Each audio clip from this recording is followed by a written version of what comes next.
دو دن پہلے وہ قصہ ختم ہوا.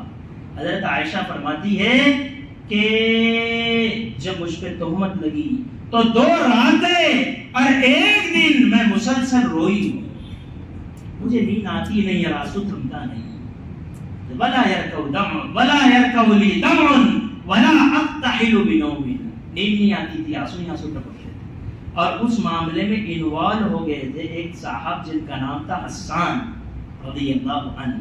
کچھ بعد میں انہوں نے اپنی اس عمل سے توبہ بھی کی اور اللہ نے قرآن میں کہہ دیا ہے کہ رضی اللہ عنہم ورضوا عنہ، تمام صحابہ کو ہم نے کیا دیا ہے؟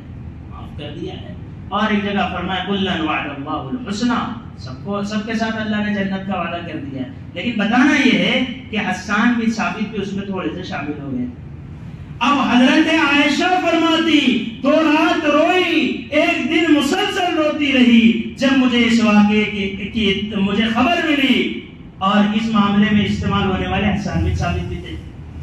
لیکن حضرت عائشہ کے پاس اگر کوئی حسان بن ثابت کی برائی کرتا، حضرت عائشہ نے کہا لا تسبوا، اس کو برا مت کہو، میرے سامنے برا مت کہو، اس لیے کہ یہ آدمی اللہ کے نبی کے دشمنوں کے مقابلے میں اشعار پڑھتا تھا جس میں نبی کی تعریف ہوتی تھی اور مشرکین کی وجہ ہوتی تھی. ایسے آدمی کی برائی مت کرو. یہ ہمارے پاس اگر ایسا ہمارے ساتھ ہو جائے نا، ہمیں تو کوئی سوئی ٹوچ دے تو سمپل کی تلاش میں رہتے، کوئی دھکا ہی لگا دے تو حکے کی تلاش میں رہتے. اس لیے اعمال صالحہ کرنا کمال نہیں، اسے بچانا کمال ہے. تو اس لیے خسارے سے نکلنے کے لیے دوسرا کام ہے اعمال صالحہ کا کرنا. لیکن یہ نمازی صاحب، یہ حاجی صاحب، یہ تلاوت کرنے والے، یہ تسبیح کرنے والے، یہ بیت اللہ کا سفر کرنے والے، یہ بھی خسارے میں ابھی ہے. یہ میں نہیں کہہ رہا، یہ قرآن کہہ رہا ہے. اس لیے کہ اگر ایمان اور اعمال صالحہ ان دونوں سے بندہ خسارے سے نکل جاتا تو صورت مکمل ہو جاتی. ارے ہوئی کیا مکمل بولو نا، تو نہیں ہوئی تو پتہ چلا نمازی بھی خطرے میں، حاجی بھی خطرے میں ہے، مولوی بھی خطرے میں ہے، مفتی بھی خطرے میں ہے. اگر میری تسبیح میرا بولا، میری نماز میری تلاوت یہی بات ہے تو وہ بھی خسارے میں ہے کچھ، اور کچھ خسارے سے نکل گئے. کیونکہ بھائی قرآن نے کہا نا، پھر ان مولوی صاحب کو، ان مفتی صاحب کو، ان حاجی صاحب کو، ان مبلغ صاحب، یہ فلاں فلاں صاحب کو اگر خسارے سے نکلنا ہے تو تیسرا کام قرآن سے پوچھنا پڑے گا. قرآن نے کہا وَتَوَاصَوْا بِالْحَقِّ، حق کی ایک دوسرے کو نصیحت کرو، ایک دوسرے کو امر بالمعروف کرو اور نہیں انل منکر کرو. یعنی ان اعمال کے کرنے والوں کو اگر خسارے سے نکلنا ہے تو تیسرا کام کرنا پڑے گا. وہ یہ ہے کہ انہیں لوگوں کو دعوت دینی ہے، اور سب سے پہلے دعوت اپنی ذات کو دینا ہے کہ اپنی ذات پاکیزہ بنے، اپنی ذات نمونہ بنے. قرآن میں ہے نا قُوْ أَنفُسَكُمْ، اپنے آپ کو بچا لو. پھر ہے وَأَهْلِكُمْ، گھر والوں کی بھی فکر کرو، ان کو بھی تمہیں دعوت دینا ہے. ایسا نہیں کہ ہم چلے فجر کی نماز میں اور سب سوئے ہوئے ہیں، ان کی بھی فکر ہے. پھر دوسری جگہ فرمایا، تیسری جگہ وَأَنذِرْ عَشِيرَتَكَ الْأَقْرَبِينَ، رشتہ داروں کو بھی ڈرا دو. پھر چوتھی جگہ فرمایا كُنْتُمْ خَيْرَ أُمَّةٍ أُخْرِجَتْ، تم نکالے گئے. پوچھو کس کے لیے؟ للقبیلہ، قبیلے والوں کے لیے، للبلد، شہر والوں کے لیے، للقریہ، دیہات والوں کے لیے. کہیں بھی یہ بات نہیں ملے گی، بلکہ فرمایا للناس، پوری دنیا کے انسانوں کے لیے. پوری دنیا میں بسنے والے جتنے انسان ہیں، سارے کے سارے انسانوں کے سامنے بھلائی کی بات کرنا، برائی سے روکنا، یہ ہر مسلمان کی ذمہ داری ہے. 2 دعوت ہے. ایک دعوت وہ ہے جو صحابہ کو دیتے تھے، ایک دعوت وہ ہے جو اللہ کے نبی صحابہ کو دیتے تھے. بخاری کی کتاب الایمان میں لکھا ہے، معاذ بن جبل لوگوں سے کہتے اجلس بنا نؤمن ساتھ، ذرا بیٹھو ایمان کی بات کریں گے. اس لیے کہ ایمان کے تذکرے سے ایمان زندہ ہوگا. ایک دعوت وہ ہے جو اللہ کے نبی نے صحابہ کو دی ہے، ایک دعوت وہ ہے جو صحابہ نے صحابہ کو دی ہے. اس کے بھی دلائل موجود ہے. ایک دعوت وہ ہے جو صحابہ نے اور اللہ کے نبی نے انسانیت کو دی ہے، اس میں پورے انسان شامل ہے. تو سارے انسانوں کو بتانا اور سارے انسانوں کو سمجھانا یہ ہماری ذمہ داری ہے. قرآن میں آپ دیکھیں گے، ابھی تفسیر میں نے پڑھایا جلالین شریف کی 2 دن پہلے یا 2-3 دن ہو رہے، اس میں ہے لِتُنذِرَ أُمَّ الْقُرَىٰ وَمَنْ حَوْلَهَا، اے نبی جی آپ ڈرائیے ام القرا کو. یہ ام القرا سے کیا مراد ہے؟ یہ مکے والوں کو ڈراؤ. ومن حولها اور جو مکے کے ارد گرد ہیں ان کو بھی ڈرائیے. اب ارد گرد میں کون ہے؟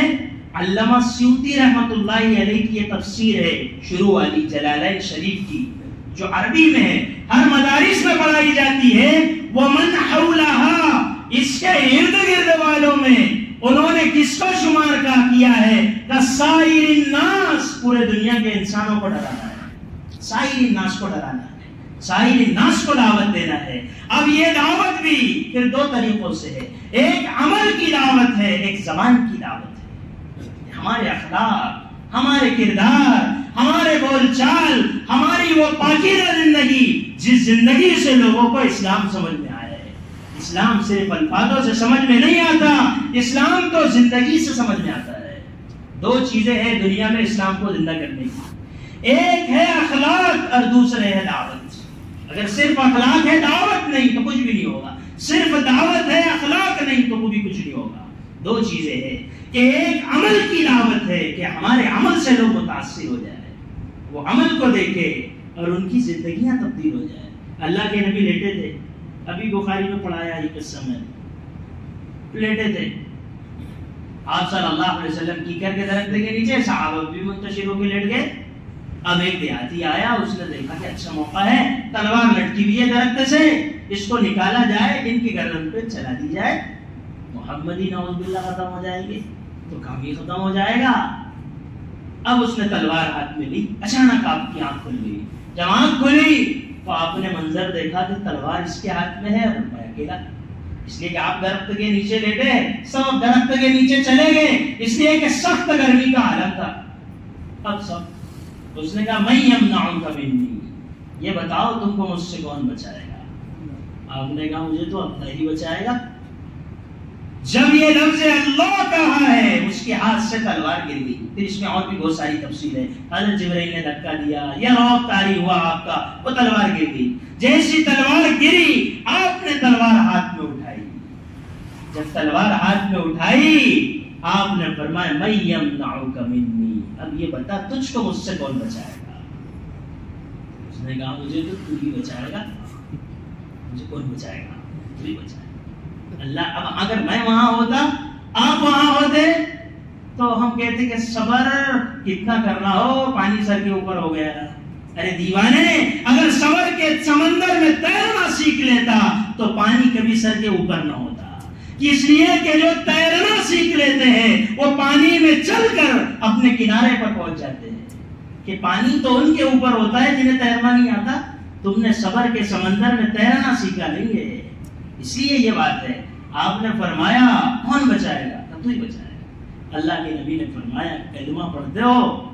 اس نے کہا نہیں پڑھتا. کہا نہیں پڑھتا کلمہ. آپ نے فرمایا جاؤ تمہیں معاف کر دوں. کیا اس نے کردار دیکھا, کیا اس نے اخلاق دیکھا؟ ہم تو گاڑی کھڑے کریں گے راستے میں, ان کے راستہ اڑا دیں گے اور ہم کہیں گے ارے وہ اس نے مکان بیچتا ہے نا اپنے ایریا کا, اپنے محلے میں رہ سکتا ہے, او اپنے طاقت ہے اس کی اپنے محلے میں رہنا, یہ کوئی کمال کی بات ہے؟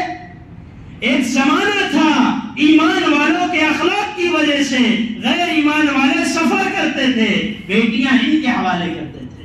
ان سے پوچھا جاتا کہ تمہارے رشتہ دار